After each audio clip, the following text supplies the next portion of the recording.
Enough. All right. How's it going, everybody? I'm Chris. Justice gave me a fantastic introduction, so I'll roll with that. So tonight what I want to talk about is traction, early stage customer acquisition, and kind of how to find your growth engine, what's really going to propel companies forward. So I like to start with definitions, so we're all on the same page for what we're talking about. So Naval Ravikant, the CEO and founder of AngelList, defines traction as qualitative evidence of customer demand. So basically meaning, what are some metrics that you can use to tell whether or not people are engaged with your product, that they like what you're doing, and that you have the opportunity to grow. And so if you're a service business and you're selling a product, are people buying it? What's your revenue? How much are you making? If you're an app like Twitter, how many downloads do you have? What's the user engagement? Things like that. So figuring out how you can actually measure these things as opposed to just, this hope marketing where you put something out, you see if people do it, you're like, I guess this was good, maybe it wasn't. You're not basing it on anything. You don't have numbers to prove whether or not something's working.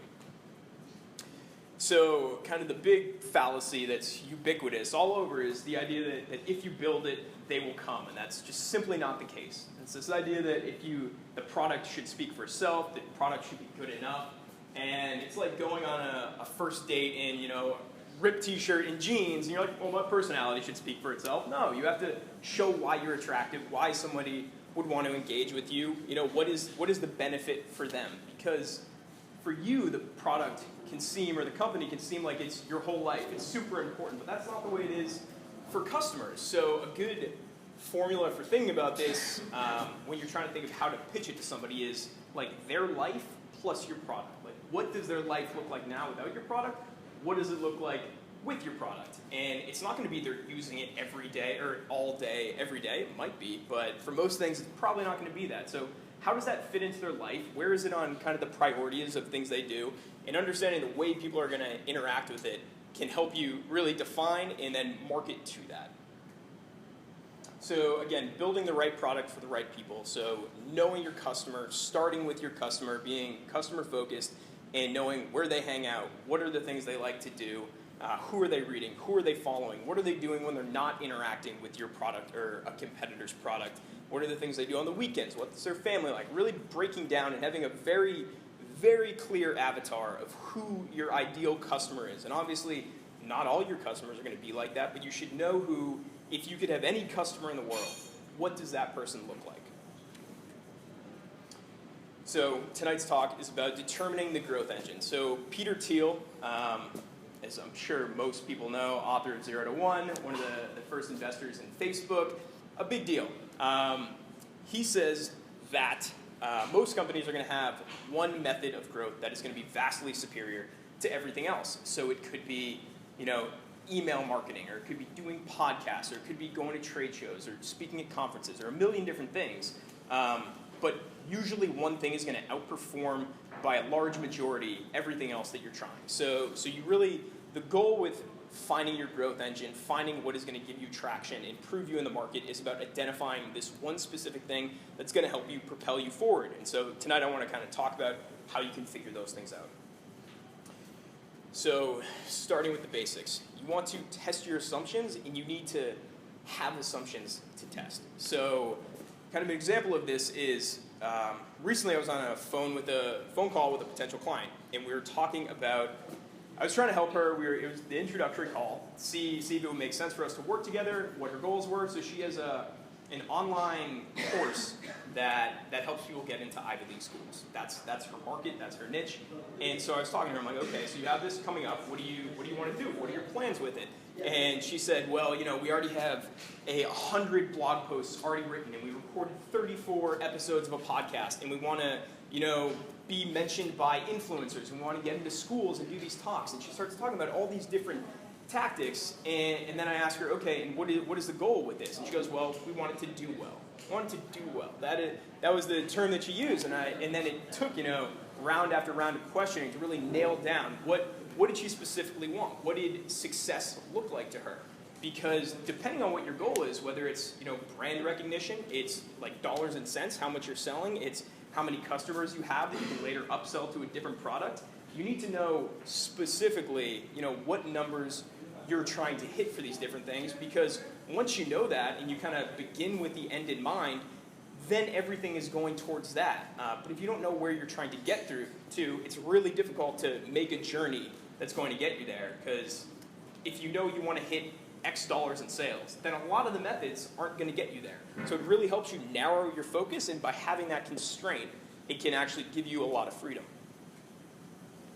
So stop being scared of your customers. Another thing a lot of people want to do is they just want to automate everything, and they want it to be passive, and they don't have to engage, and they can sit at their house or sit in their man cave and build this on their computer and never talk to anybody and just grow $1 billion company.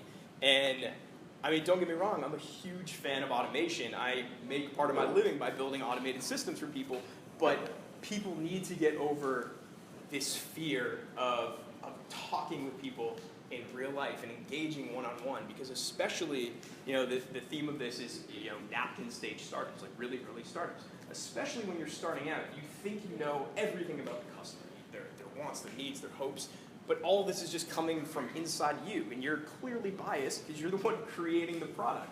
So by going out and talking to people and asking them specific questions and seeing not just whether they like the idea or not, but what parts of the idea do they like, and what are the words that they use to describe their problem. And you get all of this wealth of information that you would never be able to just come up with on your own when you're sitting alone in your apartment trying to put these pieces together. And by getting that level of detail, which is something that almost nobody does, then you can target all of your modes of traction, whether it's email marketing or it's going and doing talks. You can speak directly to that person, and they get to the point where they're sitting in the audience or they're reading your email and they go, oh my God, it's like this person is reading my mind. This is exactly what I wake up with.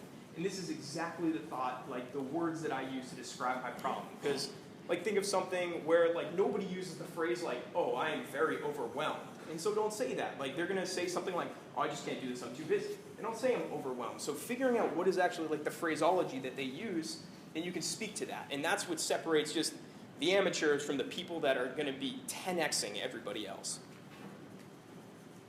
So the bullseye strategy, and I actually got this from a friend of mine who wrote a book called Traction, Justin Mars, and he self-published it, and it did so well that now it's getting re-released by Penguin, and it comes out in October, so you should all pre-order that book because it's fantastic.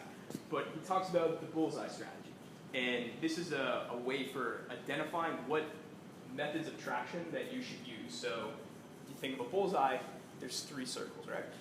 So on the outer circle, you want to talk about what's possible. And Justin, in the book, lays out 19 different methods for traction. And so one of them, it could be, we talk about email marketing, social media advertising, speaking events, search engine optimization. There's a million different things. He lays out 19 of the ones that he's seen to be most successful.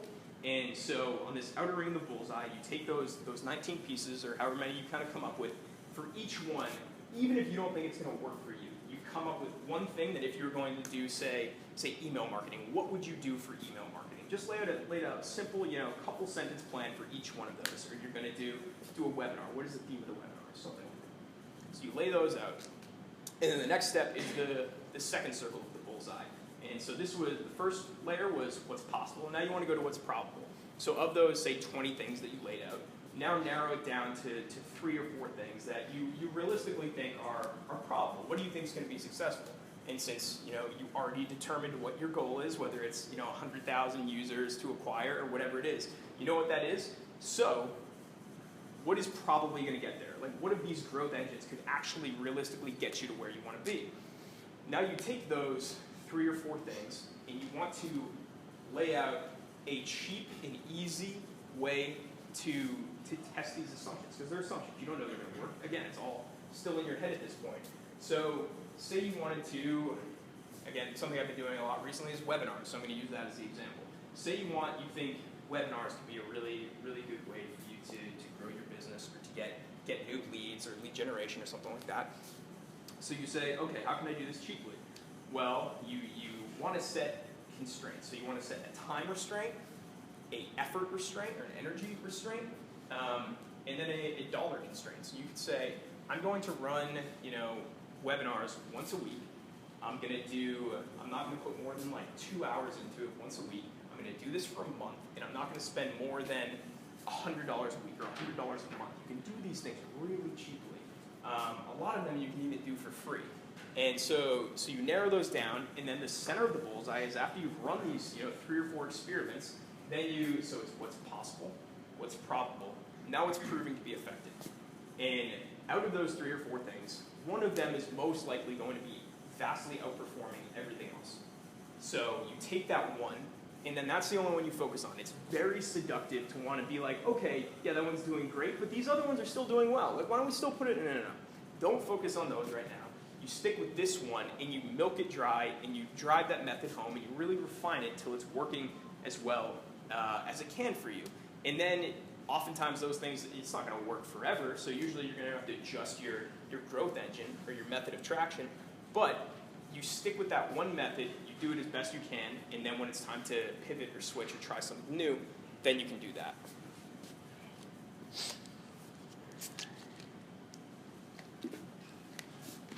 All right, so looking across invisible walls. So there's probably one of my favorite business books ever. It's called The Blue Ocean Strategy. Has anybody read that? No? Okay, you should all read The Blue Ocean Strategy.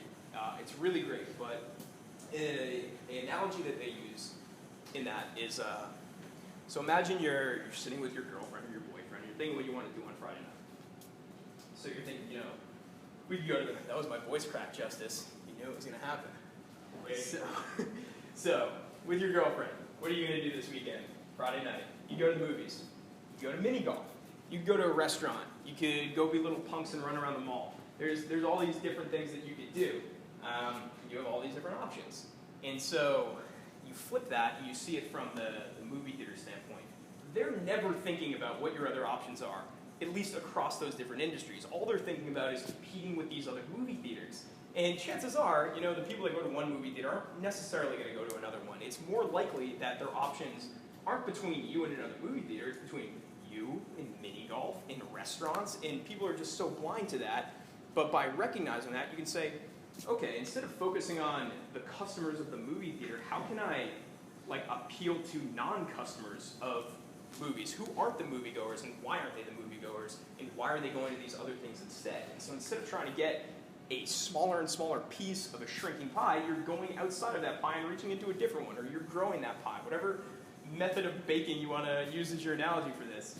But looking what across the industry lines, what you can do for those different things to bring people in. And that can be a really effective way to completely switch things up, because now you have this entire other market that's being marketed to through mini golf or whatever it is. And I might be running this analogy dry, but yeah, you can speak to them differently than everybody else because you're looking across these false barriers that all other companies just think we're competing in a vacuum, and it's movie theaters and nothing else. Well, people have choices.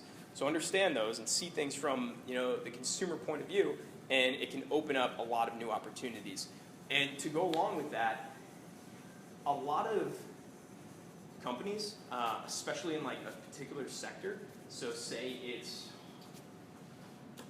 online marketing. A lot of them are going to be, that's a terrible analogy, but people within a sector are usually using the same method to market and advertise. So say it's Facebook advertising, and everybody with an online course is doing it through Facebook advertising. Well, that's super saturated, and people on Facebook are getting just yelled at in this interruption marketing where they're getting all these pop-ups and ads about online courses, and it's overwhelming. So if you can find a way to do something that other people in your industry aren't doing, you're not fighting all these different battles, and you can set yourself apart. And so that's another thing to just think about while you're trying to gain traction. Does anybody know Paul Graham? He's a Y Combinator. So, you know him, Justice? So he talks about non-scalable activities. And this goes back to automation, people wanting to automate things. And they want everything to be scalable from the beginning. We're going to set this up so it can run and it works just as effectively for one person as it does for 100, 1,000, 1,000,000. But non-scalable activities would be like getting on the phone, like we talked about earlier, and talking with people, or going and doing speaking events or going meeting like one-on-one with a customer. But figuring out what are these things that even if they're not going to scale, they're going to help you in the beginning to perfect your pitch, perfect what you're working on, refine your product, and get it out of your head and stop making it just for yourself, but make it for the people that are using it and the people that may want it if you just changed it a little bit. So, punctuated equilibrium. So when I was putting this talk together, I was telling Justice, I had all these different things I wanted to talk about and all these different ideas, and there was like military theory and strategy and John Boyd and John Adams, all these different things I wanted to talk about, and evolutionary psychology and evolutionary biology. And I wasn't going to talk about it, but I think it's a cool thing, so I'm going to talk about it. So punctuated equilibrium is the idea in evolutionary theory that a species doesn't just, or some species don't evolve gradually. It's not just like a slow and steady evolution over like one gene mutation and things like that. There's these, for certain species, there's these punctuated equilibriums where something will happen and the species is forced to evolve very, very rapidly. And the same thing happens in startups. So rarely do you see a startup that just has like this slow and steady climb, like one step incrementally. It's usually they try a bunch of different things, try different methods of traction, and then they hit something that hits a nerve and it jumps up and they get a really big growth. And they do that and they suck it dry and it goes up and then it kind of flatlines and then they try something new and it spikes again. So it's this idea of punctuated equilibrium. So once you're able to hit on those nerves of what your traction methods are, you can really see something that's pretty cool. And so that's just a cool thing to keep in mind with how these things work. And it's not, you know, like you try a couple different things and they don't work and you get down on yourself. No, it's like you keep trying these things out, and when something doesn't work, like that's a good thing. You understand that doesn't work. You can try to figure out why that doesn't work and then move on from there. And then you hit something and you can see that works. It's great. So creativity through constraints. So again, when I was putting this talk together, I limited what I wanted to talk about down to one 4x6 note card. And having that constraint can give you freedom through the process. So we talked about it earlier, when you're running through, you want to run some tests on these different traction methods, and you put constraints on your time and your money and your effort. And because of that, you're forced to try interesting things. So one idea I actually have, you guys can let me know after if you think it's a good idea, but I work with people who do online courses, and I was thinking a cool thing to do would be, so many people try to, like, they let perfection be the enemy. They try to make everything perfect before they release it. And that used to be, you know, the way that things kind of needed to be done. Like in traditional businesses, you would build up towards this launch and make sure all of the pieces are perfect, and then you put it out there, and kind of if it doesn't work, you're kind of screwed. But the way things are now with technology and being able to change things and things being so cheap, that you can afford to throw something out there, you know, have it 80% of the way done, don't have it be a piece of crap, but it's kind of there, you put it out, you see how people respond to it, and you iterate upon it. Yeah, it's like the lean startup method that everybody knows about. But you iterate and you try new things, and so you can afford to do that now. But so many people still wait and try to get things perfect before they get moving. And one of my favorite authors, Robert Greene, he talks about starting before you're ready, and putting yourself out there and getting that feedback, and that's the only way you can learn and grow and scale your business. So having those constraints can be really effective. I didn't get to the idea that I wanted to throw out to you guys.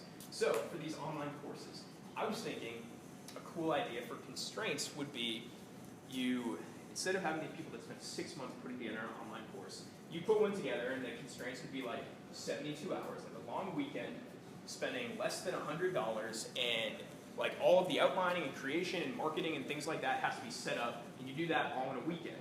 And I think that would be a great way to prove that these things can be done, that they don't have to be super time consuming and take 6 months and hundreds of thousands of dollars to put together. And yeah, it's not going to be great. Of course it's not going to be great, but you can get that first iteration of it out the door, get feedback from people. They say, oh, this was a really great video. This one was crap. I didn't get anything out of it. I didn't even understand what you're talking about. And your voice kept cracking. So then you can re-record those, but you can iterate upon it and make it better, but not wait, because you just wait, you spend money, and you don't get any feedback out of it. So what's the point? Okay, now we can talk about some more tools and tactics that are more fun. We want to take notes, this might be dead. Okay. So Strikingly is a great platform for putting together super sexy websites really, really easily. Use it all the time. It's like you don't need to be a designer or a programmer at all, and they make you look like a genius. For a while, I had my online portfolio built on Strikingly. I put it together in like 45 minutes, and I sent it to someone just like, "Wow, this is amazing! Like, who designed this for you?" I'm like, "Yeah, that's right." But Strikingly, check it out if you need anything to like showcase anything or a product idea or just information. It's great. Next one is Espresso, which I've been using a lot recently, and it's great for running advertisements. Specifically through Facebook is what Espresso does, and the cool thing is, I'm sure a lot of people have heard about A/B testing. A/B testing.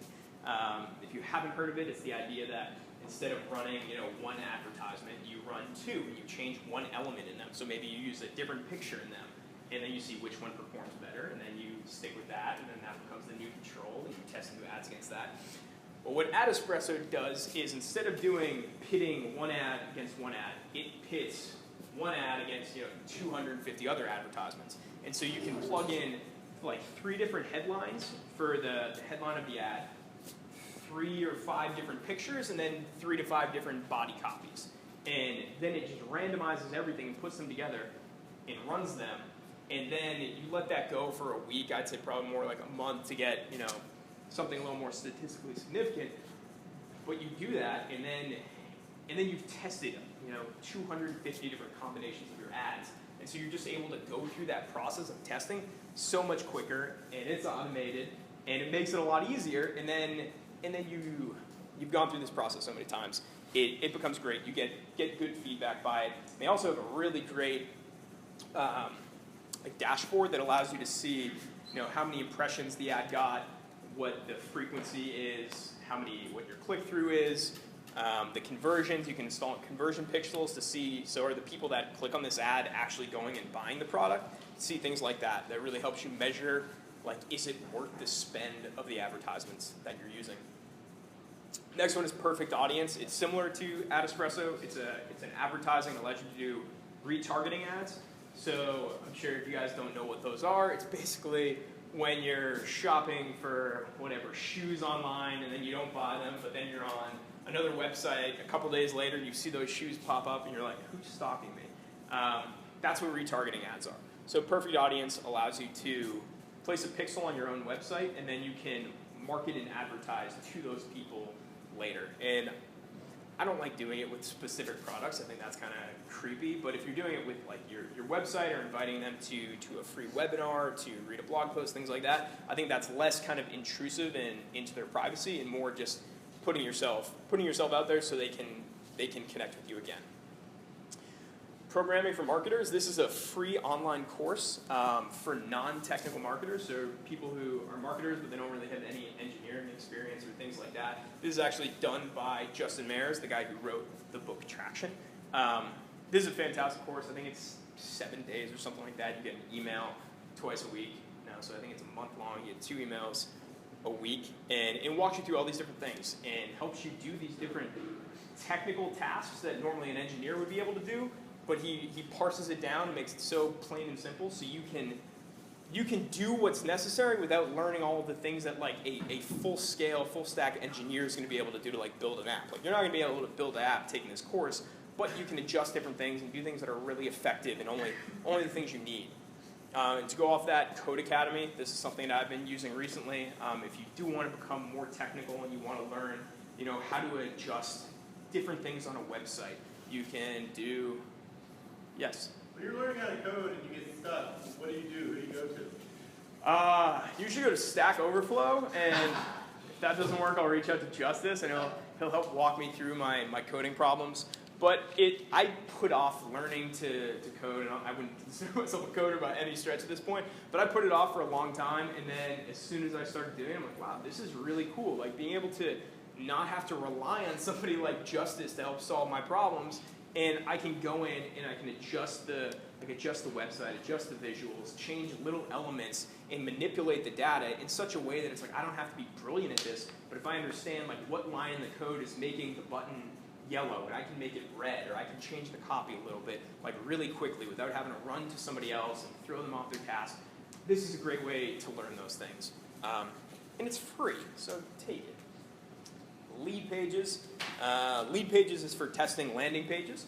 So that's something that I use a lot for whether it's inviting people to, right now I'm using it for webinars. You can create landing pages for things like that, for different products, for bringing people to events. They make them, again, really easy to design. You don't have to have any design experience. And you can implement them really quickly. You can host them on your own website. You can use them for like replays and for videos. Really great stuff. Pay with a tweet is another interesting service. And so if you offer anything free on your website, whether it's like an ebook or a free report or a PDF download or like a video series or things like that, a lot of people will do it. So it's like enter your email address and we'll send this to you. Another way you can do it is with this service called Pay with a Tweet. And the way it works is, as it sounds in the name, people can get your product, but only by sharing your website or whatever you decide you want them to share through their social media outlets, and you can choose LinkedIn, Facebook, Twitter, or any of those things, but all they have to do is it takes them 15 seconds. They go in, they click, yeah, share this ebook with like my social network on Facebook. So they know like, hey, grab this free ebook, and then they get it. So it's low cost for them. I wouldn't say that's no cost because it goes back to social capital. You know, everything you do online, liking something online is not free. That costs people social capital.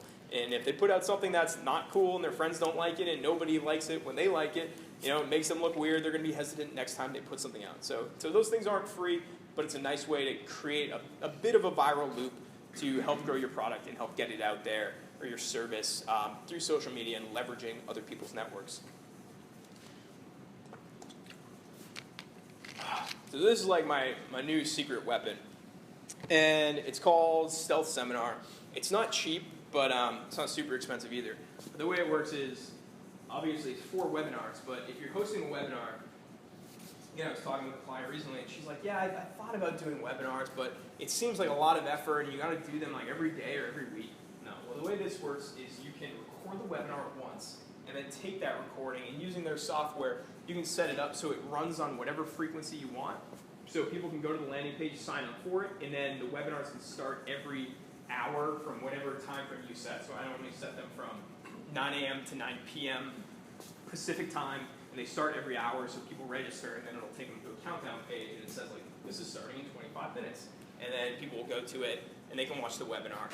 And it's a great way to use an automated system to give people real value and give them information that is necessary for them, but you don't have to do it every time. Because whenever you're doing something, you know, 2 or 3 or 4 times, especially if it's something super time-consuming, you should find a way to automate it.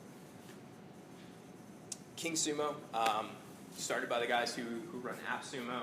Noah Kagan, he was the 30th employee at Facebook. He ran the marketing at Mint, another huge website.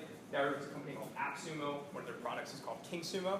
It's for running online contests and things like that. And the way it works, they have a pretty sophisticated system, and it would be something like you could give away an iPad.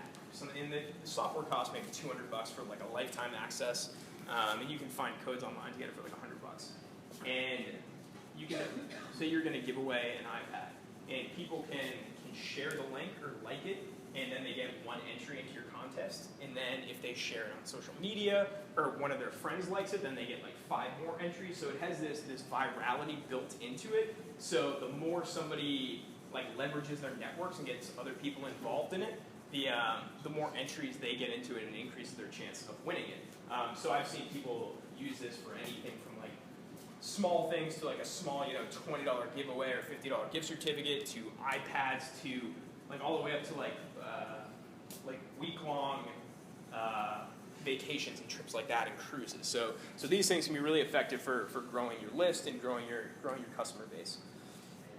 Social media engagement. So being involved in online communities and being a part of like groups, whether it's on Facebook or it's in your niche, and you're not pitching your product, you're selling your product.